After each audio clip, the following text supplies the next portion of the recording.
Good morning student, class 10th। हम आपको पढ़ा रहे हैं पाठ 3 क्या लिखूं। इसमें हम आपको जीवन परिचय करा चुके हैं। आज हम आपको पैराग्राफ कराने जा रहे हैं। देखिए, जहाँ से आपकी ये रेखा खींची हुई है, आपको उतने ही अर्थ की मतलब लाइन की व्याख्या लिखनी है। तो इसमें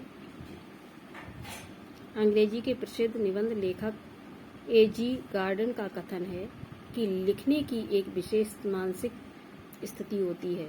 उस समय मन में कुछ ऐसी उमंग सी उठती है, हृदय में कुछ ऐसी स्फूर्ति सी आती है,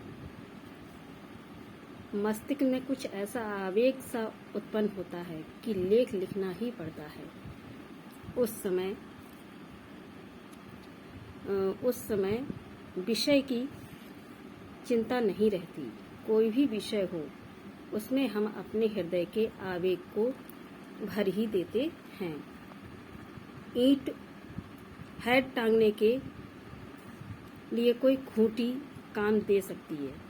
उसी तरह अपने मनोभावों को व्यक्त करने के लिए कोई भी विषय उपयुक्त है। असली वस्तु है ईंट, खूंटी नहीं। इस तरह के भाव ही तो यथार्थ वस्तु हैं, विषय नहीं। और देखिए, इसकी हम प्रश्न के आधार पर ही क्वेश्चन के आंसर देंगे। तो इसमें पहला प्रश्न है, प्रस्तुत गद्यांश के पाठ और लेखक का नाम लिखिए। तो प्रस्तुत गद्यांश का पाठ है क्या लिखूं और लेखक हैं पद्मलाल पुन्नालाल बख्शी। दूसरा प्रश्न है, इसमें रेखांकित अंश की व्याख्या कीजिए। तो इसकी रेखांकित अंश की व्याख्या है, ध्यान से सुनेंगे और लिखेंगे कि A.G. गार्डन अंग्रेजी के प्रसिद्ध निबंधकार हुए हैं। उन्होंने कहा है कि मन की विशेष स्थिति में ही निबंध लिखा जाता है। उसके लिए मन के भाव ही यथार्थ होते हैं, विषय नहीं।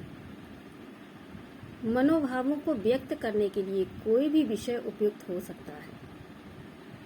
कोई भी विषय उपयुक्त हो सकता है।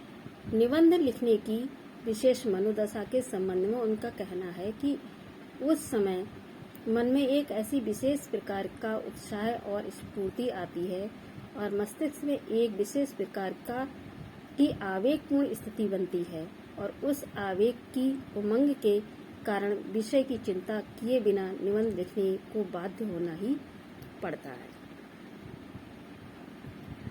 आगे A.G. गार्डन का कथन है कि विस्तार देते हुए पद्मलाल पुन्नालाल बख्शी जी भी कहते हैं कि कोई भी विषय हो, लेखक उसमें अपने हृदय के आवेग को भर ही देता है। सामान्य से सामान्य विषय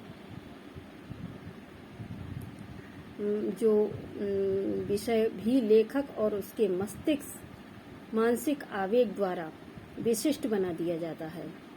उदाहरण के लिए, जिस प्रकार एक हेड टांगने के लिए किसी भी खूंटी का प्रयोग किया जा सकता है, उसी प्रकार हृदय के अनेक भाव किसी भी विषय पर व्यवस्थित रूप में व्यक्त किए जा सकते हैं। अतः असली वस्तु ईंट है, न कि खूंटी। यही अवस्था साहित्य रचना में भी होती है, अर्थात मन के भाव ही असली वस्तु हैं, विषय अथवा शीर्षक नहीं।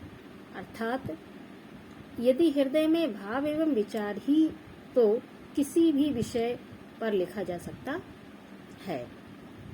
अब अगला क्वेश्चन है, ईंट और खूंटी का उदाहरण इस गद्यांश में क्यों दिया गया है, स्पष्ट कीजिए।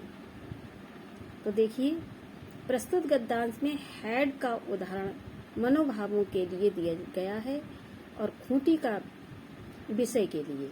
गार्डन महोदय के अनुसार जिस प्रकार मुख्य वस्तु हेड होती है, खूंटी नहीं, उसी प्रकार मन के भाव विचार मुख्य हैं, विषय नहीं। अर्थात यदि मन में भाव एवं विचार हो तो किसी भी विषय पर लिखा जा सकता है। एक पैराग्राफ ये हो गया।